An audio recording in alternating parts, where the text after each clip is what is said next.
কি অবস্থা সবার, কেমন আছেন সবাই? Welcome to my Facebook page and YouTube channel Rider Diamond and my daily blog. আজকে আমি সকাল সকাল উঠছি, ওঠার পরে যে বাগানে আসছি, বাগানটা দেখাও। বাগানে আসলে পানি দেওয়ার অভাবে এগুলো চর্চা ঠিকভাবে না করার কারণে অনেক গাছ পড়ে গেছে, পানি দেওয়া ঠিকভাবে হয় না। বাড়িতে না থাকলে যা হয় আর কি, ঠিক তেমনটাই হয়েছে আমার সাথেও। তো এগুলোতে পানি দিচ্ছি, এই যে পাশে রসুনের গাছে পানি দিচ্ছি, এগুলো একদম যে অনেক রোদ তো শুকায় গেছে।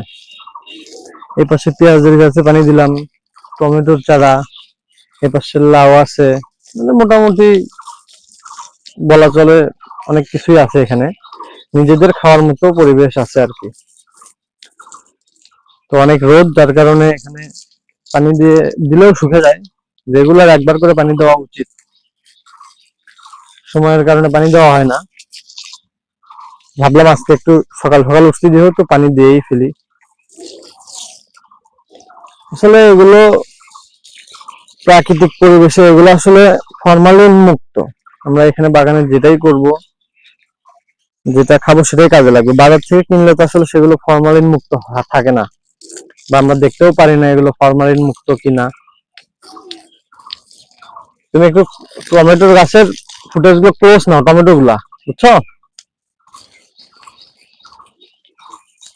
টমেটো গুলো সুন্দরভাবে একটু দেখাও যে আমার টমেটো গুলা কেমন আছে, কি অবস্থা। আসলে কালকে হচ্ছে টমেটো উঠাইছিলাম, তো টমেটো উঠানোর পর টমেটো গুলো আসলে গাছগুলো যে বললাম যে পরিচর্যা না করার কারণে টমেটো গুলা মাটিতে পড়ে গেছে। তারপরে মাশাআল্লাহ অনেক টমেটো হয়েছে, কালকে উঠাইছি, খাইছি। টমেটো গুলা আরো সুন্দর করে যদি শুরু থেকেই বেঁধে দেওয়া যায় তো লাঠির সাথে দাঁড় করায়া, তাহলে অনেক ভালো হইতো। কিন্তু এখন যে টমেটো ধরছে এতগুলা টমেটো কোনোভাবেই দাঁড় করানো সম্ভব না।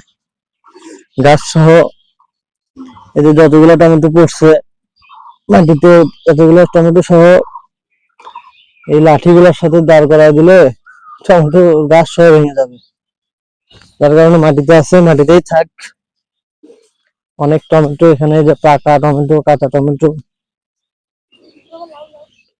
অনেক টমেটো এখানে, অনেক সুন্দর সুন্দর টমেটো। দেখেন টমেটো গুলো কিন্তু টক টক হওয়ার কারণ আছে, এগুলো যে ফরমালিন ছাড়া টমেটো অনেক টকই হবে।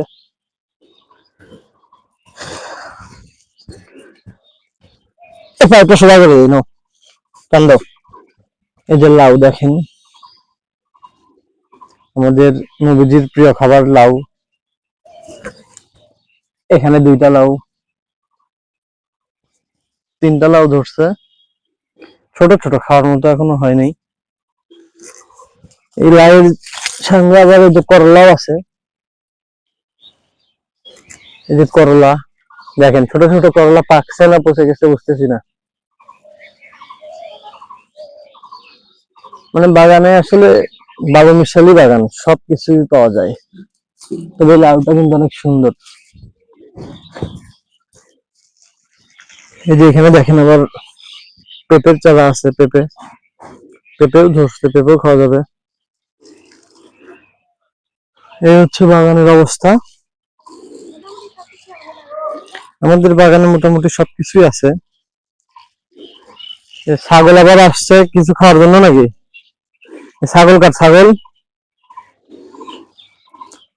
তো আজকের ভিডিওটা পর্যন্তই। ভিডিওটি যদি ভালো লাগে অবশ্যই লাইক কমেন্ট করবেন। এরকম ভিডিও নিয়মিত দেখতে চাইলে আমার ফেসবুক পেজটি ফলো দিয়ে রাখতে হবে। আর যারা ইউটিউব থেকে দেখতেছেন তারা আমার চ্যানেলটি সাবস্ক্রাইব করবেন। পরবর্তী ভিডিও আসা পর্যন্ত সবাই ভালো থাকবেন, সুস্থ থাকবেন। If you like this video, don't forget to share guys. Tata.